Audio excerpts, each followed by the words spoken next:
ਦੁੱਧ ਦੇਣ ਵਾਲੇ ਜਾਨਵਰਾਂ ਦਾ ਦੁੱਧ ਵਧਾਉਣ ਵਾਸਤੇ ਬਿਹਤਰੀਨ ਆਜ਼ਮੂਦਾ ਕਾਮਯਾਬ ਨੁਸਖਾ ਅੱਜ ਦੀ ਵੀਡੀਓ 'ਚ ਲੈ ਕੇ ਆਏ ਹਾਂ।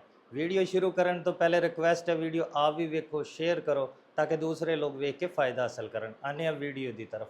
ਕੁਝ ਦੋਸਤਾਂ ਦੇ ਬਾਰ-ਬਾਰ ਮੈਸੇਜ ਆ ਰਹੇ ਨੇ, ਇੱਕੋ ਸਵਾਲ ਹੈ ਕਿ ਜਾਨਵਰ ਅਚਾਨਕ ਦੁੱਧ ਘਟਾ ਗਏ ਨੇ, ਇਹਨਾਂ ਵਾਸਤੇ ਕੋਈ ਨੁਸਖਾ ਦਿੱਤਾ ਜਾਏ।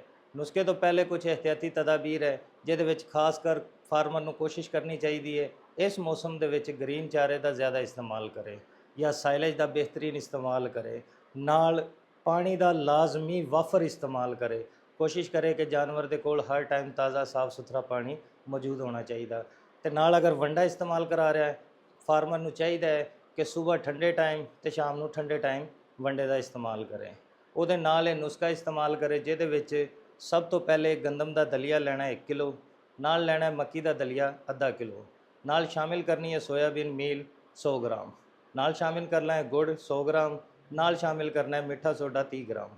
बनाना किवें है? तमाम चीज़ों सोयाबीन तो मिठा सोडे तो इलावा पानी दे विच अच्छी तरह उबालना है, पकाना है। जो अच्छी तरह पक जाए, मिक्स हो जाए, ला के ठंडा कर लेना, उहदे विच दोनों चीज़ां शामिल करके ते जानवर नूं खिला देना।